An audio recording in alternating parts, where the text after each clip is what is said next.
Good morning mga kananay. Nandito ulit tayo, magluluto tayo ng ulam tanghalian. Magluluto ako ng tinolang manok.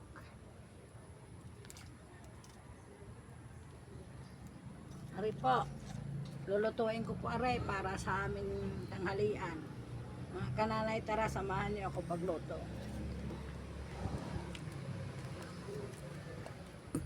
Lalagay ko na po ang manok. Ari po yung mga kananay, walang mantika. Pure tubig lang po yan mga kananay. Dahil bawal po ako sa mantika.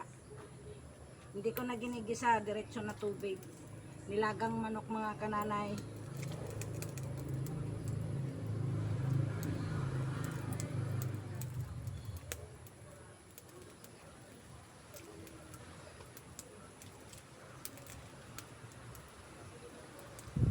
Salamat, follow and share.